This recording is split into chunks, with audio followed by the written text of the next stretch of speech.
श्री गुरुचरित्र अध्याय 6. विघ्नहर्ता श्री गणेशाला नमस्कार करून 6व्या अध्यायाला सुरुवात करूया. शिष्य नामधारक सिद्धांना विचारतो. ब्रह्मा, विष्णू आणि महेश यांचे एकत्रित अवतार असलेले श्री दत्त प्रभू स्वतः सिद्ध असूनही त्यांना तीर्थयात्रा करण्याची काय बरं गरज होती, आणि त्यातही गोकर्ण क्षेत्राचे काय असे विशेष महत्त्व आहे ज्यामुळे ते मुद्दाम त्या स्थानी गेले. नामधारकाचा हे प्रश्न ऐकून सिद्धयोगी खूप संतुष्ट झाले. ते म्हणाले, हे शिष्या, आता मी तुला गुरुचरित्रातील हा महिमा सविस्तर सांगतो. तू तो एकाग्र चित्ताने ऐक. श्री दत्तप्रभू स्वतः पूर्ण ब्रह्म असूनही तीर्थयात्रा करतात. त्यामागे मुख्य कारण म्हणजे आपल्या भक्तांना प्रत्यक्ष भेटून त्यांना योग्य दीक्षा देणं आणि त्यांच्या कल्याणासाठी मोलाचा उपदेश करणं हेच आहे. गोकर्ण हे अतिशय विशेष आणि पवित्र तीर्थक्षेत्र आहे, कारण तिथे साक्षात भगवान शिव निवास करतात. याच कारणामुळे निर्गुण त्रिमूर्ती दत्तप्रभू देखील त्या पवित्र स्थानी वास करतात. गोकर्ण क्षेत्राचे महात्म्य अद्वितीय आणि अतुलनीय आहे. सिद्ध म्हणतात, हे नामधारका, तू तुझे मन पूर्णपणे एकाग्र करून हा नियमपूर्वक इतिहास ऐक. तेथील महाबळेश्वर लिंग हे साक्षात स्वयंभू शिवस्वरूप आहे. लंबोदर म्हणजे भगवान गणेशाने या लिंगाची स्थापना तिथे कशी केली याविषयी एक अतिशय विशेष व्याख्यान कथा आहे, ती तू ऐक. ऋषी पुलस्त्य यांची पत्नी भार्या, जिचे नाव कैकया होतं, तिला भगवान शिवाची भक्ती अत्यंत प्रिय होती. ती तिन्ही त्रिलोक मनोभावे शिवपूजा करत होती. ती दररोज नित्यनियमाने शिवलिंगाची पूजा करायची आणि पूजेपूर्वी अन्न आणि पाण्याचा कणही ग्रहण करत नव्हती. असेच दिवस जात असताना एकदा अचानक तिला पूजेसाठी शिवलिंगच मिळालं नाही. आपला रोजचा नियम मोडेल आणि व्रतभंग होईल या भीतीने तिने तात्काळ मातीचं शिवलिंग बनवलं आणि अत्यंत आनंदाने व भक्तिभावाने तिने त्याची पूजा केली. तिचा तो अत्यंत क्रूर आणि पराक्रमी पुत्र होता. त्याचं नाव दशशिर होतं. थोडक्यात काय, 10 डोके असलेला रावण. तो आपल्या मातेचं दर्शन घेण्यासाठी तिथे अतिशय वेगाने गेला. रावणाने मातेच्या चरणी नमस्कार केला आणि विचारलं, माता, तू ही कसली पूजा करत आहे? तेव्हा मातेने सविस्तर सांगितलं की मी या मातीच्या शिवलिंगाची पूजा करत आहे. हे ऐकून रावण मातेला म्हणाला, तू त्रैलोक्यावर राज्य करणाऱ्या रावणाची माता आहेस आणि तरीही तुला या मातीच्या लिंगाची पूजा करावी लागत आहे. हे आपलं मोठं अभाग्य आहे. रावणाने पुन्हा मातेला विचारलं, या शिवलिंगाची पूजा केल्याने काय फळ मिळतं? तेव्हा कैकयाने पुत्राला सांगितलं, या पूजेने साक्षात शिवलोक म्हणजे कैलास पदाची प्राप्ती होते. रावण गर्वाने म्हणाला, हे माते, जर मी साक्षात तो कैलास पर्वतच उचलून तुझ्या चरणाशी आणून ठेवला तर कसं होईल? तू या मातीच्या पूजेचे एवढे कष्ट का करत बसतेस? असं सांगत रावणाने आपल्या मातेशी पैज लावली की मी लवकरच अमरण उपोषण करून कैलास पर्वतासह उचलून आपल्या लंकेत घेऊन येईन. तो म्हणाला, तू तोपर्यंत शांत चित्ताने घरीच थांब. मातीच्या लिंगाची तुला काय गरज आहे? असे म्हणून राक्षस रावण मनाच्या वेगाने कैलासाच्या दिशेने निघाला. तो अत्यंत वेगाने भगवान शिवांच्या निवासस्थानी म्हणजे अत्यंत सुंदर व पांढरेशुभ्र असलेल्या कैलास पर्वतावर पोहोचला. तिथे त्याने अत्यंत क्रोधाने आपल्या 20 हातांच्या बळाने तो पर्वत पकडला आणि हलवू लागला. रावणाच्या त्या भयंकर ताकदीमुळे संपूर्ण कैलास भुवन हेलकावे खाऊ लागले. तो पर्वत मुळापासून उपटण्यासाठी रावणाने आपली 10ही डोकी पर्वताला टेकवली आणि मोठ्या उत्साहाने तो पर्वत उचलू लागला. आपलं डोकं पर्वताला लावून आणि हात मांडीवर टेकवून त्याने आपल्या संपूर्ण प्राणांची शक्तीपणाला लावून जसा पर्वत उचलला तसे खालचे साती पातळ थरथर कापून डळमळू लागले. पृथ्वीचा भाल पेलणारा शेषनाग आपल्या फण्या सावरू लागला. कासव भयाने कापू लागलं. सर्व देवगण अत्यंत भयभीत झाले आणि इंद्राची अमरावती नगरी देखील थरथरू लागली. कैलास पर्वतावर राहणारे शिवाचे गण भयाने कापू लागले. स्वतः जगज्जननी माता गिरिजा पार्वती अत्यंत भयचकित झाली आणि ती धावत भगवान शिवांजवळ गेली. पार्वतीने शिवाला विनंती केली, हे शंकरा, आपल्या कैलासाचं हे काय झालं आहे? हा पर्वत एवढ्या भयंकर भाराने हेलकावे खात आहे. की आता हा नक्कीच कोसळणार असं वाटत आहे. भगवान शिव शांतपणे पार्वतीला म्हणाले, हे गिरिजा, तू मनात अजिबात काळजी करू नकोस. माझा परमभक्त रावण खाली आला आहे आणि तो केवळ आपल्या भक्तीच्या रंगात माझ्याशी हा खेळ खेळत आहे. शिवाचे हे बोल ऐकून पार्वतीने पुन्हा नम्रपणे नमस्कार केला आणि ती म्हणाली, हे शूलपाणी, हातात त्रिशूळ धारण करणाऱ्या देवा, तुझ्या या रावणापासून आमचे आणि सर्व देवगणांचे रक्षण करा. पार्वतीची ही व्याकुळ विनंती ऐकून भगवान शंकरांनी खेळता खेळता आपल्या डाव्या हाताच्या अंगठ्याने कैलास पर्वत किंचित खाली दाबला. त्यामुळे रावणाची 10 डोकी आणि 20 हात पर्वताच्या खाली पूर्णपणे चिरडले गेले. पर्वताखाली चिरडल्या गेल्यावर रावण अत्यंत चिंतेने पडला. तीव्र वेदनेने तो शिव शिव असा आक्रोश करू लागला आणि शंकराचे ध्यान करत, मी तुम्हाला शरण आलो आहे, माझे रक्षण करा, असं म्हणून स्तोत्र गाऊ लागला. रावण म्हणाला, हे पिनाक पाणी, हे जगद्रक्षक शिरोमणी, माझे रक्षण करा, मी तुमच्या चरणांना शरण आलो आहे. तुमच्या खऱ्या भक्ताला कधीच मरण येऊ शकते का? भगवान शंकर हे अत्यंत भोळे आणि दयाळू होते. रावणाची ती आर्त विनवणी ऐकून त्यांनी डाव्या हाताने दाबलेले पर्वत तात्काळ उचलला आणि आपल्या कृपेने रावणाची सुटका केली. पर्वताखालून सुटल्यावर रावणाने महादेवांची अपार स्तुती सुरू केली. त्याने आपली स्वतःची डोकी कापून हातावर धरली आणि आपल्या शरीरातील नसा काढून त्या डोक्यांच्या विणेच्या तारेप्रमाणे जोडल्या. रावणाचे अत्यंत शुद्ध उच्चारात संपूर्ण वर्णक्रमाचा विस्तार करत सामवेदातील ऋचा अत्यंत सुंदर सुरामध्ये आणि विविध रंगामध्ये गाण्यास सुरुवात केली. त्याने स्वतःची कापलेली डोकी आणि हाताचे तळवे यांचा मिळून एक वाद्यरूपी यंत्र तयार केला. शरीराच्या नसांच्या तारावर तो रावणेश्वर भगवान शिवाचे गुणगान गाऊ लागला. तो दशमुखी रावण वेळेप्रसंगानुसार वेगवेगळ्या सुरांचे आलाप घेऊ लागला. विशेषतः प्राप्त काळी तो अत्यंत कठीण अशा 8 रागांमध्ये शिवस्तुतीचे गायन करत असे. अशा प्रकारे त्याने संगीतशास्त्रातील 36 रागांचा वापर करून सामदेवाचे गायन केले. डोक्यावर चंद्र धारण करणाऱ्या शिवाप्रती असणारी रावणाची ही भक्ती अत्यंत टोकाची आणि प्राणपणाला लावणारी होती. रावणाची ही अभूतपूर्व शक्ती पाहून भगवान शिव अत्यंत वेगाने आणि आनंदाने प्रसन्न झाले. ते आपल्या मूळ भक्त रूपात रावणासमोर प्रकट झाले. 5 मुखे, 3 डोळे आणि 10 हात असलेल्या दैदिप्यमान रूपात उभे राहिले. भगवान शिव अत्यंत समाधानाने म्हणाले, हे रावणा, मी तुझ्यावर प्रसन्न झालो आहे, तुला हवा तो वर माग. रावण शिवाला म्हणाला, हे देवा, मी तुमच्याकडे काय मागू? साक्षात लक्ष्मी माझ्या घरात दासीसारखी राबत आहे आणि कुबेराच्या 8 निधी माझ्या दारात हात जोडून उभे आहेत. स्वतः ब्रह्मदेव माझे भविष्य सांगणारे ज्योतिषी आहेत. 33 कोटी देव माझी सेवा करतात. सूर्य, चंद्र, वरुण आणि वायू हे सर्वजण अहोरात्र माझ्या आज्ञेत राहून कामं करतात. अग्निदेव माझ्यासाठी अत्यंत कुशलतेने कामे करतात. मृत्यूचा देवता यमराज माझा इतका मोठा आज्ञाधारक आहे की माझ्या परवानगीशिवाय तो जगात कोणाचाही प्राण घेत नाही. इंद्राला जिंकणारा इंद्रजित सारखा पुत्र आणि कुंभकर्णासारखा बलाढ्य भाऊ माझ्या पाठीशी आहे. माझे निवासस्थान लंका समुद्राच्या सुरक्षित वेढ्यात आहे आणि सर्व इच्छा पूर्ण करणारी कामधेनू माझ्या घरी आहे. मला 1000 कोटी वर्षांचे आयुष्य लाभले आहे. या संपूर्ण विश्वास माझ्या तोडीचा दुसरा कोणीही नाही. मी इथे फक्त एकाच कामासाठी आलो आहे. मला तुमचा हा कैलास पर्वत माझ्या लंकेत घेऊन जायचा आहे. माझ्या मातेचे असे व्रत आहे की तिने रोज तुमचीच पूजा करावी. म्हणून हे कृपामूर्ती दात्या शंकरा, माझ्या मातेची ही इच्छा तुम्ही पूर्ण करावी हीच माझी भक्ती आहे. भगवान शिव रावणाला म्हणाले, हे रावणा, जर तुझ्या मातेला एवढंच माझ्या पूजेचीच ओढ असेल तर हा एवढा मोठा कैलास पर्वत नेऊन तू काय करणार? त्याऐवजी मी तुला माझे अत्यंत पवित्र असे आत्मलिंग देतो. हे आत्मलिंग तुझ्या मनात असणारी प्रत्येक इच्छा पूर्ण करेल.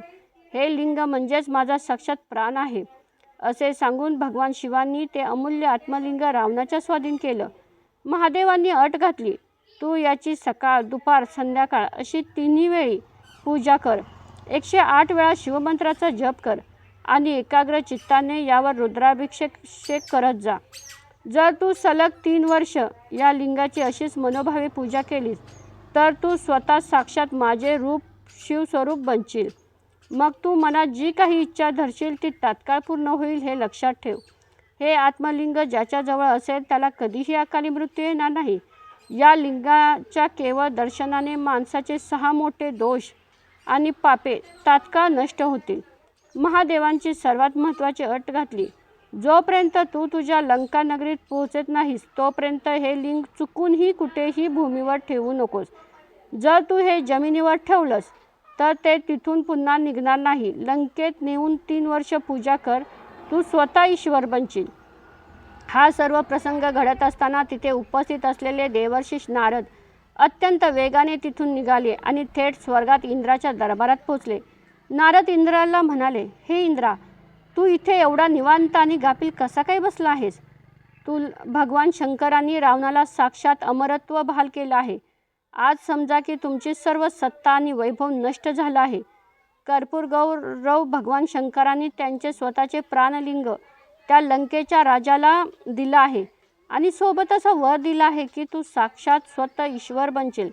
रावणाने 3 वर्ष त्याची पूजा केली की तो शिवस्वरूप होईल. त्याची लंका नगरीच कैलास बनेल आणि त्याला कधीही मृत्यू स्पर्श करू शकणार नाही. असा परम दुर्मिळ वर मिळवून रावण अत्यंत आनंदाने लंकेकडे निघाला आहे. आता तुम्ही 33 कोटी देव त्याच्या गुलामगिरीतून कधीच सुटू शकणार नाही. नारद मुनींचे हे भयानक बोल ऐकून इंद्र देवाचे धाबे दणाणले. तो भयाने खूप कापू लागला. त्याने हात जोडून नारदांना विनंती केली, मुनिवर्य, आता आम्ही काय करावं? काहीतरी उपाय सांगा. नारद इंद्राला म्हणाला, यावर अत्यंत वेगाने काहीतरी उपाय करावा लागेल. तुम्ही सर्वजण ताबडतोब सृष्टीचे निर्माते ब्रह्मदेवाकडे जा.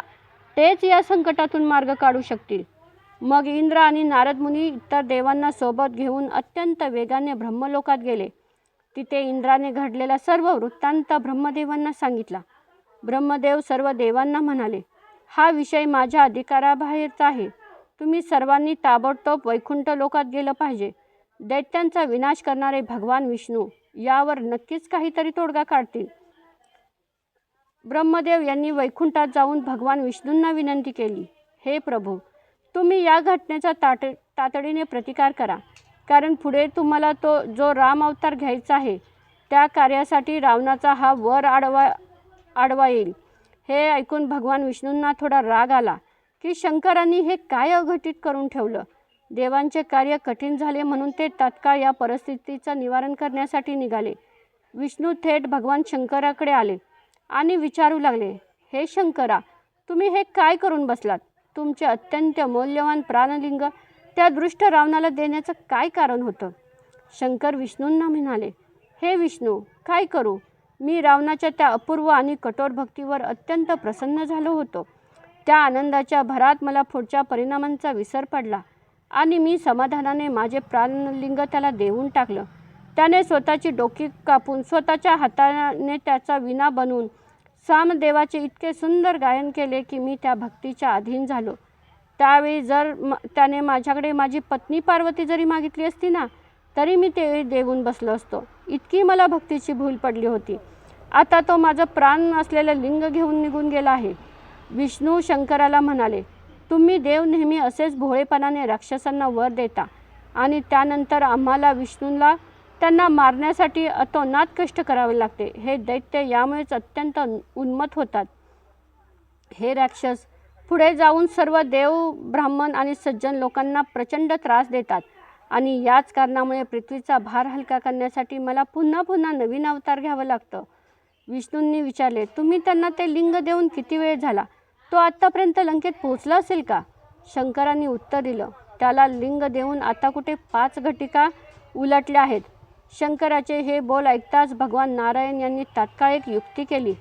त्यांनी आपले सुदर्शन चक्र अंतराळात पाठवले आणि ते थेट सूर्याच्या समोर आणून उभे केले, जेणेकरून दिवसात सूर्यास्त झाल्याचा भास होईल. त्यानंतर विष्णूंनी नारद मुनींना बोलवलं आणि सांगितलं, तुम्ही अत्यंत वेगाने रावणाच्या मार्गात जा. तो सध्या लिंग घेऊन लंकेकडे जात आहे. तुम्ही वाटेत त्याला गाठून त्याच्याशी गप्पा मारून त्याला तिथेच खिळवून ठेवा. त्याला कोणत्याही परिस्थितीत आज लंकेत पोहोचून देऊ नका. तुम्ही तातडीने निघा. विष्णू म्हणाले, माझे सुदर्शन चक्र सूर्याच्या आड आलं की अंधार पडेल. रावण हा कडक नियम पाळणारा ब्राह्मण असल्याने त्याला स्नान संध्या करण्याची तीव्र इच्छा होईल. तुम्ही तिथेच राहून त्याला चांगलाच वेळ लावायचा आहे. श्री विष्णूंची ही योजना ऐकून नारद मुनी तत्काळ तिथून निघाले आणि मनाच्या वेगाने प्रवास करत वाटेत जात असलेल्या लंकाधिपती रावणाजवळ येऊन पोचले. नारदांना पुढे पाठवल्यानंतर विष्णूंनी आपल्या मनात पुढील विचार केला की आता बाल गणेशाची मदत घेतलीच पाहिजे आणि रावणाच्या कार्यात विघ्न आणण्यासाठी त्याला पाठवलंच पाहिजे. विष्णूंनी गणेशाला बोलवलं आणि समजावलं, हे गणेशा, बघ, हा रावण नेहमी तुझी काही उपेक्षा करतो. तो कोणालाही मानत नाही. तू एका लहान बालकाच्या रूपात एका गरीब ब्राह्मण शिष्याच्या वेशात तिथे जा. तुझा निरागस चेहरा पाहून त्याला तुझा विश्वास वाटेल आणि संध्यावंदनासाठी तो ते आत्मलिंग तुझ्या हातात देईल. संध्याकाळच्या वेळी तो गडबडीत विश्वासाने ते लिंग तुझ्या हातात सोपवेल. तू फक्त एकच काम कर, ते लिंग गुपचूप जमिनीवर ठेवून दे. मग ते लिंग तिथेच कायमचे घट्ट बसेल. इकडे महान ज्ञानी देवर्षी नारद रावणाच्या पुढे जाऊन उभे राहिले आणि अगदी सहजपणे विचारू लागले, अरे वा रावणा, कुठून येत आहेस आणि इतक्या घाईघाई नाही? रावणाने गर्वाने नारदांना सांगितलं, मी कैलास पर्वतावर गेलो होतो. तिथे मी अत्यंत कठीण तपश्चर्या करून साक्षात चंद्रमौळी भगवान शंकरांना प्रसन्न करून घेतलं आहे. ते माझ्यावर पूर्णपणे प्रसन्न झाले आणि त्यांनी त्यांचे हे आत्मलिंग मला दिलं आहे. त्यांनी आनंदाने मला या लिंगाचा अपार महिमा देखील सांगितला आहे. नारद रावणाची स्तुती करत म्हणाले, हे लंकेनाथा, खरोखर तुझे नशीब सध्या खूप थोर आहे. तुला हे साक्षात अमृततुल्य आत्मलिंग मिळाले आहे. आम्ही याचा महिमा सुरुवातीपासून चांगलाच जाणत आहोत. या लिंगाचा महिमा असा आहे की जो कोणी याची सलग 3 वर्ष पूजा करतील ते स्वतः निर्गुण ईश्वर बनतील. साक्षात शिवच त्यांच्या रूपात प्रकट होईल. हे लिंग ज्या ठिकाणी असेल ते स्थान साक्षात कैलास बनते. ब्रह्मा, विष्णू आणि महेश यांच्या शक्तीचे आणि महत्त्वाचे मूळ रहस्य या लिंगात दडलेलं आहे. नारद म्हणाले, याचा अजूनही खूप मोठा महिमा आहे. तो मी तुला सविस्तरपणे सांगतो, ऐक. पण रावण म्हणाला, मुनिवर्य, मला आता ऐकायला वेळ नाही. माझं मुख्य काम आहे लवकरात लवकर लंकेत पोचणं हे आहे. असे म्हणून तो महाबलाढ्य रावण पुढे निघाला. नेमकं त्याच वेळी विष्णूंच्या चक्रामुळे अंधार पडू लागल्याने नारद म्हणाले, अरे रावणा, बघ, सूर्यास्त अगदी जवळ आला आहे आणि एका ब्राह्मणासाठी ही संध्यावंदनाची वेळ झाली आहे. तू तर 4ही वेदांचा ज्ञाता आणि आचार पाळणारा ब्राह्मण आहेस. जर तू या संध्याकाळच्या वेळी असाच प्रवास करत राहिलास तर वाटेत पूर्ण रात्र होईल आणि तुझ्या संध्याचा नियम मोडेल, जे महापाप आहे. मी तर आता माझी संध्या करण्यासाठी नदी तीरावर जात आहे. असे म्हणून नारद मुनी अत्यंत नम्रतेने रावणाचा निरोप घेऊन तिथून बाजूला झाले. आता रावण मनात गंभीर विचार करू लागला. जर संध्या केली नाही तर व्रतभंग होईल, कारण त्रिकाळ संध्या करणे त्याचे कर्तव्य होतं. पण आता काय करावं? या द्विधेत अवस्थेत तो पडला होता. भगवान शिवाने मला स्पष्ट बजावलं आहे की हे लिंग जमिनीवर ठेवायचं नाही आणि इकडे तर संध्या करण्याची वेळ झाली आहे. हात गुंतलेले असताना मी संध्या कशी करू? आता काय करू? असा प्रश्न त्याला पडला. त्याच वेळी रावणाला नदीच्या किनाऱ्यावर एक लहान, अत्यंत देखणा आणि सात्विक ब्रह्मचारी बालक वेश बदललेला गणेशजी फिरताना दिसला. त्या बालकाला पाहून लंकेश्वर रावण मनातून खूप खुश झाला आणि त्याने प्रेमाने त्या बालकाचा हात पकडला. तो अत्यंत आपुलकीने विचारू लागला, बाळा, तू कोणाचा मुलगा आहेस? मी तुला प्रेमाने विचारत आहे. तो ब्रह्मचारी बालक रावणाला म्हणाला, माझ्या वडिलांचं काय विचारतोस? ते डोक्यावर जटा धारण करतात, अंगाला भस्म फासतात आणि गळ्यात रुद्राक्षांच्या माळा घालतात. लोक त्याला शंकर म्हणतात. ते अहोरात्र लोकांकडे भिक्षा मागतात, नंदीवर बसून फिरतात आणि त्यांच्यासोबत माझी माता पार्वती असते. ती या जगाची माता आहे. गणेशाने रावणाला खरंच सांगितले, पण रावणाला याचं गूढ समजलंच नाही. हे ऐकून त्याला सामान्य बालकाचे बोल समजून लंकनाथ रावणाने त्या बालकाला समजावले आणि म्हणाला, बाळा, तू खूप चांगला आहेस. मी माझी संध्या आटपेपर्यंत हे लिंग तुझ्या हातात धरून ठेवशील का? तो बालक रावणाला विनवणी करू लागला, नाही, मी हे लिंग अजिबात पकडणार नाही. मी जंगलात राहणारा एक साधा ब्रह्मचारी मुलगा आहे. तू मला उगाच त्रास देऊ नकोस. तुझं हे लिंग खूप जड दिसत आहे आणि मी तर एक लहान व वेडगळ बालक आहे. माझ्याने हे पेलणार नाही. मला जाऊ दे. मला सोडून देशील तर तुला पुण्य लाभेल. रावणाने त्या बालकाला नाना प्रकारे समजवले, त्याचं मन वळवले आणि शेवटी त्याच्या हातात ते आत्मलिंग दिलं. स्वतः रावण अर्घ देण्यासाठी आणि संध्या करण्यासाठी वेगाने समुद्रकिनाऱ्यावर जाऊन बसला. तो ब्रह्मचारी बालक नदीच्या कट्ट्यावर उभा राहून दुरूनच रावणाला म्हणाला, बघ हं, जर हे लिंग मला खूप जड वाटू लागलं तर मी ताबडतोब हे जमिनीवर ठेवून देईन. मी तुला फक्त 3 वेळा हाक मारेन. जर तू 3 हाका मारूनही वेळेवर आला नाहीस तर मी हे लिंग नक्कीच भूमीवर ठेवून देईन, हे आधीच सांगून ठेवतोय. अशी अट घालून गणेशजी ते लिंग हातात घेऊन उभे राहिले. इकडे स्वर्गातील सर्व देव आपल्या विमानात बसून आकाशातून हे अप्रतिम कौतुक मोठ्या उत्साहाने पाहत होते. रावण जसा ध्यान लावून अर्ध देऊ लागला त्याच वेळा गणेशजींनी त्याला पहिली हाक मारली. अरे रावणा, हे आता मला खूप जड वाटू लागलं आहे. लवकर ये आणि तुझं हे लिंग परत घे. रावण त्यावेळी धार्मिक विधीमध्ये पूर्णपणे मग्न होता. त्याने तोंडातून न बोलता केवळ हाताच्या इशाऱ्याने त्या बालकास थांबण्यास सांगितले. अरे थांब, आलोच मी. थोडा वेळ गेल्यावर गणेशजींनी दुसरी आणि तिसरी हाल सलग मारली. हे रावणा, आता मला हे अजिबात सोसवत नाही.